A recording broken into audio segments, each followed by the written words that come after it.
Hey guys, today we're going to be making some art using a puzzle as a prompt.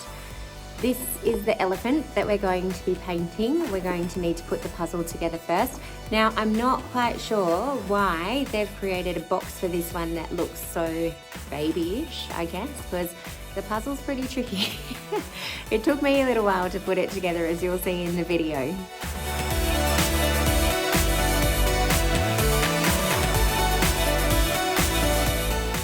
Now, what I'm going to do is, in your pack, you're also going to find a piece of A3 paper. There's quite a few pieces in there actually, but we only need one for this activity. What we're going to do is put it underneath our elephant puzzle and just gently slide your elephant onto the piece of paper there and position it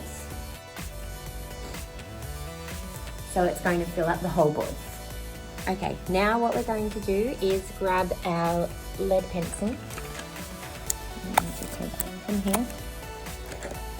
And we are going to trace around the outside of the elephant, even getting in all these little edges here. Okay, now we're going to do the big reveal. Move our elephant off. And what you can see is the outline of your elephant shape. The plan now is to have a look at our elephant and see all of the details that we can see in the picture and transfer them onto our outline.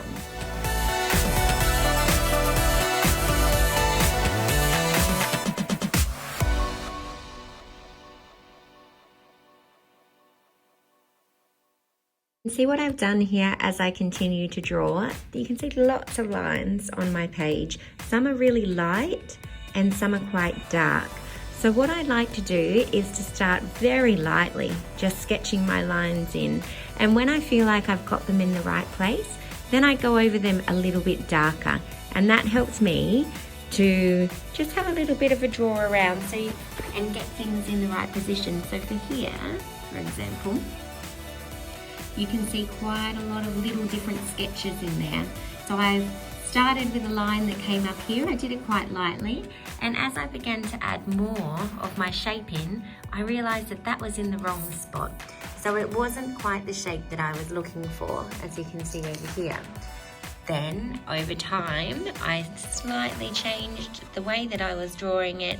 And then once I'm confident with where it is, it's a bit hard to do a video while I'm trying to draw, I just go over it more dark, so then it starts to stand out. Now if you have a look over here, you can see that the tip of the elephant's trunk there is curved.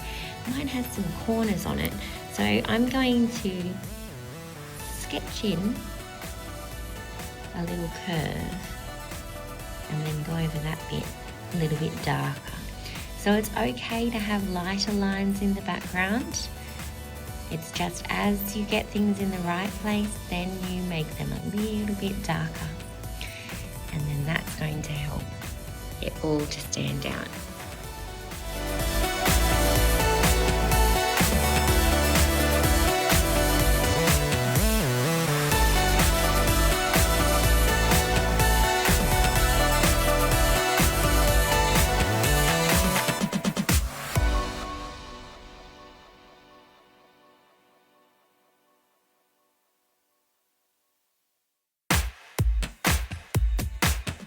I have my basic outline. I'm going to add some colour. So I'm going to get my watercolour palette over here. On top I've got the bright colours, and on the second level, these are the colours I'm after. So I'm going to mix up some of the white and the black together to create grey. What I'm going to do first is make a base colour. So you can see this is overall it's grey, and then in some parts where your lines are, it's darker, and all of the fur there is darker as well, and then it's darker in the shadows. So to start with, I'm going to give it a base colour of grey.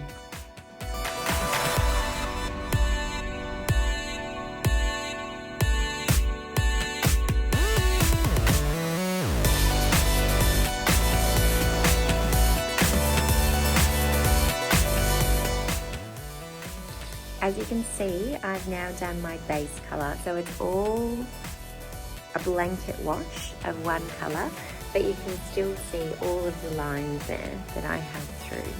So when you're mixing your colours with the water paints, what I like to do is I need a little tiny bit of black to mix with my lighter colour white. That lets me see what the colour is on the top. That's the colour that I'm going to paint with. So it's really light.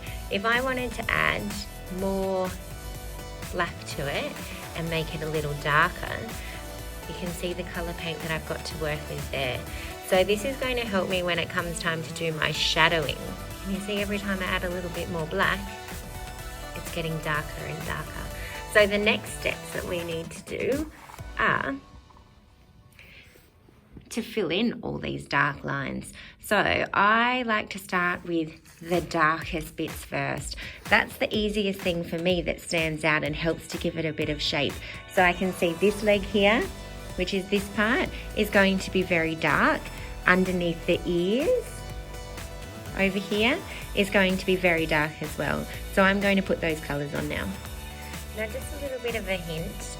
What I've done is followed the line of my drawing to follow the shape of the ear, and then I'm just going to feather it out, because you can see that it's not just a thick black line.